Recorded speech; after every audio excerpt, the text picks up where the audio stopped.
prepared yet. You need to try and pick off the units as... Look at the shields on the mark. Oh my god, the drone's gonna take this.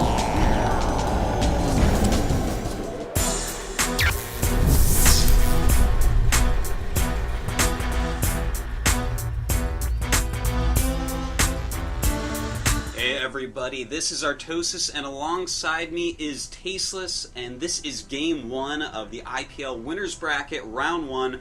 This is up here, Millennium DieStar. And right down here we have Root's very own Minigun and Tasteless. This is our first cast for the IPL. How do you feel, man? My IPL virginity is over. I am so excited to be down here working with the IGN guys. Did you wait for IPL marriage? I did not. I rushed into it, but that's what love is sometimes, Artosis. Now, take a look at this map here. We have small entrances at the first ramp, rather. And then, of course, down here we have a bigger entrance for the expansion. So that's a big factor when you're playing on a map like this one. Yep. Shakuras, one thing to note, this is the old version of Shakuras. You know, we've seen some new versions from Blizzard. Some tournaments use it, some don't. IPL using that older version. You know, the rules were announced a little while ago, so haven't switched over quite yet. But, you know, let's talk about this tournament. This is IPL number 2. Number 1, of course, won by Hydra over Kiwi Kaki. This is a great series. And this tournament, man, it's a lot bigger. Bigger prize pool, bigger player pool. I think it's going to be pretty sick. Yeah, I'm really excited. You know, it's a really big indicator here when you have people like IGN taking an interest in esports. That really goes to show you just how much this industry is growing. So, yeah, I mean, I'm really amped. I'm really excited. These two players, both very good. Yeah. And I'm looking for some, you know, pretty exciting games here. Yeah, you know, Minigun is actually a Protoss that I quite often like to watch. He's got a fun style to him. Of course, Root recently... Most of their roster, at least, recently combining with Complexity, but this was played before that. Now, we do see the probe scouting. He sees that one gas of DieStar. And, well, you know, DieStar, a Terran that can be very aggressive at times, a very good European Terran, very well respected in their scene. But I have to give the edge in this matchup to Minigun. I feel like he's just a stronger player overall. Seems like he's more comfortable going into the late game. Yeah, Minigun's a very good player, and I'm looking forward to it as well. As you can see here, our Protoss has not elected to take the second gas. Yeah, no second gas. Yeah, none for the Terran either. Yeah, none for the Terran either here. So we may be seeing these guys expand a little bit sooner, not as much teching. But as I say that, our Protoss player is taking the gas. Yeah, it looks at like the bottom right, as we can see on the mini-map. He is indeed a Reaper being made by DieStar, and there is that second gas, Tasteless. The core about to finish up. Zealot chasing this SCV. It's already been damaged quite a bit. And he's going to want to get a Stalker out ASAP to take care of that. Now we notice he is controlling this Xel'Naga Watchtower that should be able to make him see the Reaper come out most likely. But we'll see what path that Reaper actually decides to take. Yeah, there's a lot you can do with the Reaper. You can use that to scout or gain intel or just control the Xel'Naga Watchtowers. I'm surprised the SCV was not killed there. That's one small victory for our Terran. And the Reaper is basically going to take over the role of that SCV. The SCV is going to go back and go ahead and mine.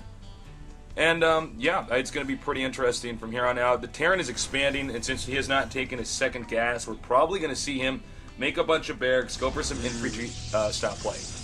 You know, this is kind of weird. We see this Nexus right away. And, only one gate, but mining from 2 gases. We notice he has taken 1 probe off. I wonder if that is intentional or a mistake. Not entirely sure about that. Now, we do have the Reaper chasing down this probe, and now he's going to have some map control, at least for a little bit, with that Reaper. Yeah, he's going to be in good shape right now. I don't know if the mic picked it up, but, you know, we're in Dan's apartments, and the cat's in the background going, meow, meow. He's, your cat is a Terran player, and he is cheering on, you know, for... You know, our Terran right now. She may be a Terran player, Tasteless, but she does not use Marauders, no, so I she still does not. love her. Yeah, yeah. Instead of going for the Tasteless build here and, you know, getting the Banshees, the Marines, you know, doing the one-base pushes, your cat, quite a goosey gamer. Anyways, onto this game. 36 supply for our Protoss, 34 for our Terran. Of course, the yellow player still at 6 supply. If you're wondering, what is that yellow player? Is this a free-for-all and he's a nub? No, that's not what's going on. This is just to hide the results so you can't check in the match list on Battle.net. Just a very clever thing to do to the map, so ignore the yellow players in all the IPL games.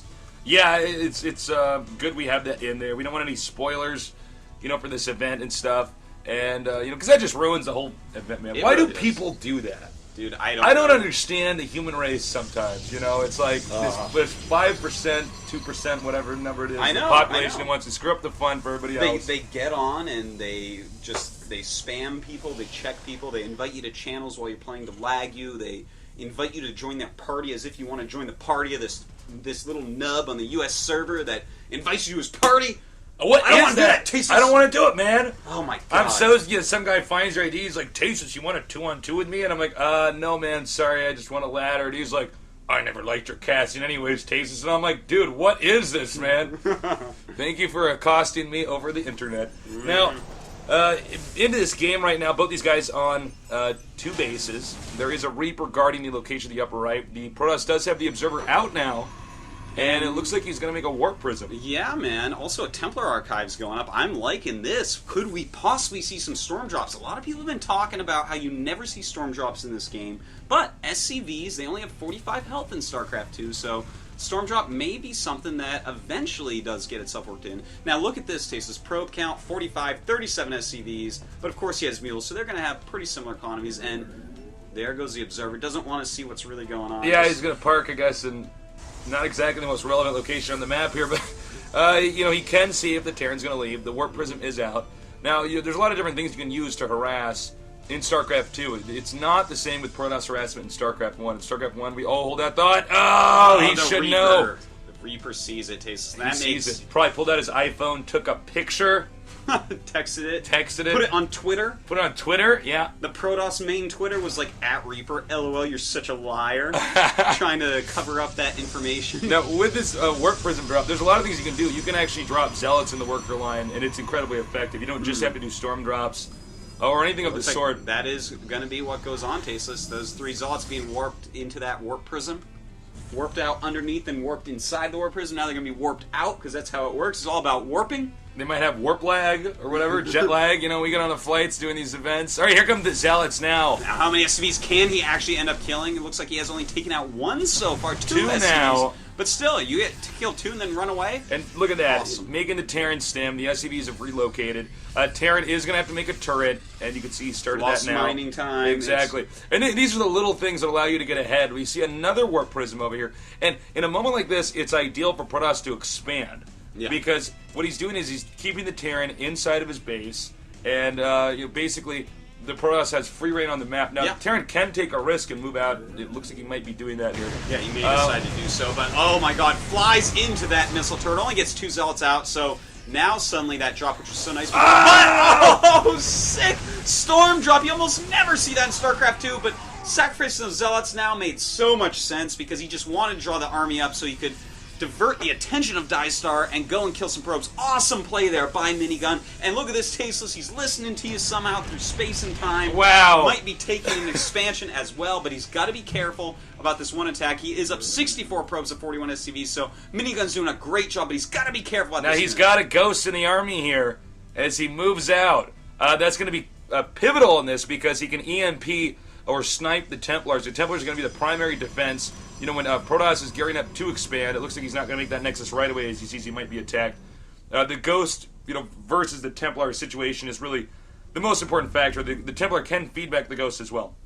That is quite true. Now, he is waiting around with those Templars in the shuttle. Might do another drop a little bit later on, but, Storm drop him once, shame on you. Storm drop him twice, DieStar on noob. That's right. We do have that Nexus going up. Now, this is the one thing about taking that Nexus while you're doing Storm drops and stuff. You don't have all your Templars there, you don't have all your units there, you spend a lot of money on all this. Right. You have to be careful. There is a possibility if they hit the timing just right, you have to cancel that Nexus, but that's fine, because then they're on your side of the map and you might be able to trap their units. All right, the expansion is going up, and during that moment, Protoss wants to try to attack again, make that army turn around. And it does, in fact, turn around, as we see on the mini-map, flies away, takes no real damage, and it goes under the Observer. I think he had a different control group for that one. Yeah, I think he and right. But you got to be careful. I mean, the Protoss could have just walked out there and fed back. I don't know what the past tense of feedback is. Feedbacked. Feedbacked? All right. The Terran Army's moving out, and I got to be a little bit critical of our Terran here. He's really not, look in touch how with the Minigun's mechanism. doing it. Yeah. Oh, Oh! sick feedbacks. There's a couple ghosts left, and he does get another one. Looks like there's 2 ghosts left, but only one possibly has energy. Tasteless. That was a big mistake there. This all goes back to that observer. He should have been aware that there's obviously going to be something over there with the robot. Here comes what I think might be the final battle here. I mean, the Terran Army is basically up against the wall here. Storm's coming down. Feeding back, stuffing his face, feeding him the energy. I got nothing. I'm sorry. He just kills that. Yeah, I army mean, off. this game is hugely one-sided. It's a disaster, and with Terran, not even a planetary here, an orbital. Yeah, he's not going to be able to hold this counterattack. That was actually really sloppy. It's such a tiny army going in to this huge, well-constructed Protoss army. He's even got the Immortal in there, some Charged Zealots. He's got the Guardian Shield, some Stalker support, some Side Storms. I mean, it was a perfect Protoss army. And our Terran player walked under observers, got everything feedback, and he was like, nah, I'm going to keep going. It's fun. No, it's cool, dude. It's cool. It's fun. No, it's not fine. You got to run away when you get feedback. But he did not, and now I feel he like... doesn't know about the expansion, though, up here. No, but he does not. You know what, Artos? I don't think it actually matters. No, I think this is actually This should be game here. He's unloading everything. Oh, man. my God. 6 Side Storms all over the SCV states. And with those Archons, there is a GG. GG. And DieStar loses the first game to Root Minigun. It's pretty amazing. Hopefully he can step it up in the next games. On to game 2, Tasteless.